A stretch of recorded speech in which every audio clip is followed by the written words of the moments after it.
Buenos días, ingeniero. En esta ocasión voy a grabar mi video sobre el proceso estacionario y transitorio. En este caso yo tengo la misma empresa y obtengo un proceso estacionario. Antes de empezar, quería decir sobre respecto a las variables de la investigación documental. En la investigación documental que yo encontré, hace referencia a variables que se encuentran a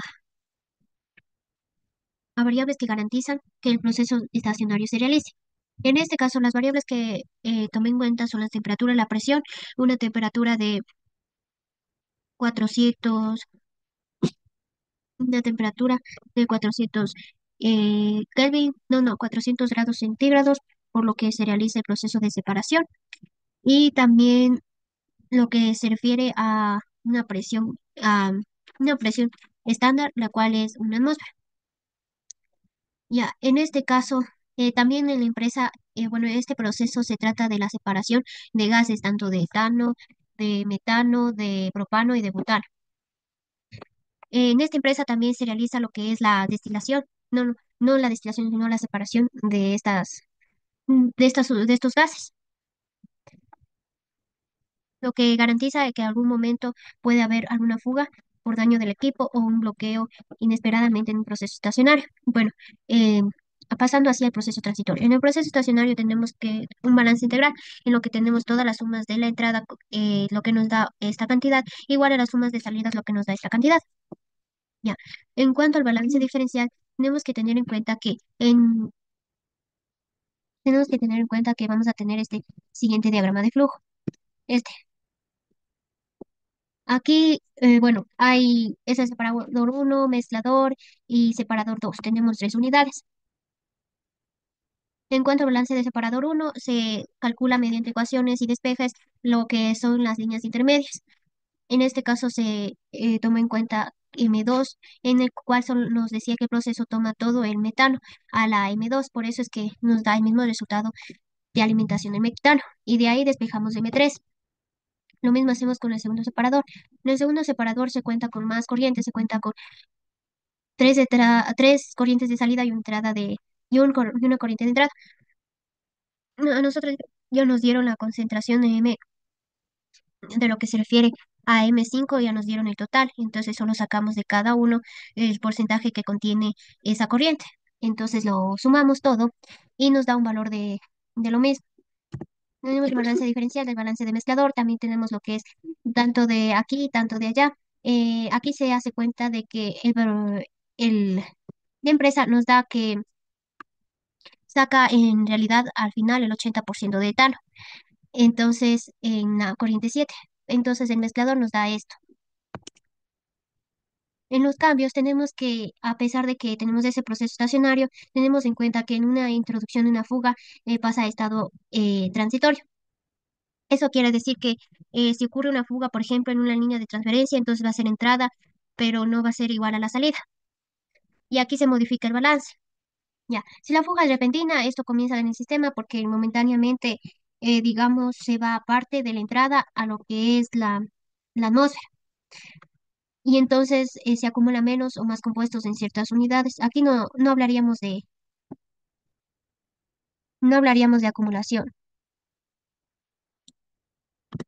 sino más bien en ciertas unidades hasta que se establece el equilibrio. Hay cambio transitorio en el sistema, en la unidad que vamos a utilizar en la fuga, hasta que se restablece el equilibrio. ¿Y cómo se restablece el equilibrio? Aumentando más masa, pero en este caso lo vamos a analizar en estado transitorio. En la entrada a la caja M2 tenemos el supuesto escenario de que se nos va aquí en la fuga. En la fuga se nos va lo que es tanto el metano, se nos va el metano, sí, se nos va el metano y un poco de metano y el resto sigue fluyendo. Entonces vamos a considerar una fuga de estas y una pérdida. Esta es una salida y esta es la pérdida que se va, o sea, las que no constan como, esta es la M2, no constan como salida. Bueno, sí consta como salida, pero en este caso la pérdida se realiza no pasando por el proceso correspondiente. Entonces, gracias a esta fuga es lo que saldría menos cantidad. Entonces, el resto dice que llega a la caja M7 o al destino esperado. Si solo llega a M7, entonces hay una fuga de 408 kilogramos por hora. Entonces, calculamos nuestra fuga.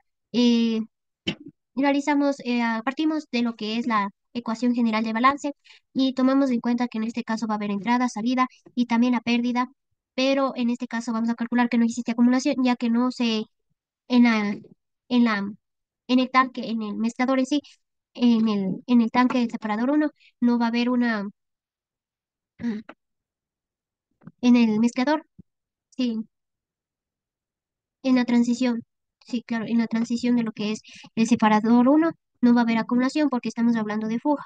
Quiere decir que todo fluye, pero sino que se pierde en la atmósfera. Ya. Entonces se realiza el balance diferencial y nos da igual que en la entrada va a ser igual a la salida más la fuga. En análisis de estado transitorio, al ocurrir un bloqueo, tenemos que si se bloquea M2 la mezcla,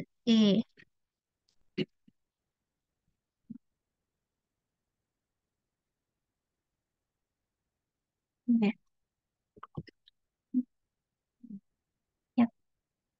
Aquí tenemos que tener en cuenta que en un análisis de estado transitorio, al ocurrido un bloqueo parcial, ya. En este caso tenemos la entrada, la salida y todo va a irse en acumulación, se va a ir a un porcentaje de acumulación. No quiere decir que se va a ir todo lo que esto no sale nada, sino que estamos diciendo que en un proceso estacionario se espontáneamente ocurre un bloqueo. Y ahí es cuando estamos hablando de que existe una pequeña salida en lo que se refiere a este tipo de bloqueo. Aquí aquí mismo se calculan las concentraciones respecto a lo que tenemos en cuenta en el proceso estacionario, cuánto sale del uno y cuánto sale del otro, del total.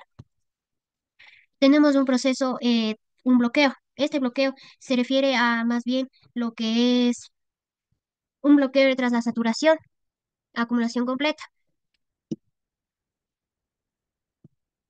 Ya, es un bloqueo parcial asimismo. En este caso se calcula la cantidad, aquí tenemos nuestro balance diferencial, aquí tenemos lo que es la cantidad máxima acumulada y nos da que va a ser 5 horas en que el tanque va a llenarse y ya no va a llegar hasta su límite. En un análisis de estado transitorio ocurre un bloqueo total. Si hablamos de un bloqueo total es cuando nosotros, digamos, comenzamos otra vez el proceso, pero ya con el bloqueo. Aquí se hace, pero aquí no va a haber nada de salidas, ya que todo se verá la acumulación. Entonces vamos a tener que la entrada es igual a la acumulación. Y el tiempo se realiza de la misma manera la calcula. Esto ya presentamos, aquí tenemos todas nuestras salidas y entradas, el proceso con fuga, asimismo las pérdidas y todo. Y muchas gracias. Y aquí sacamos de este artículo el cual se basa y de una referencia más que nos ayudó a contrarrestar y a mejorar nuestras hipótesis.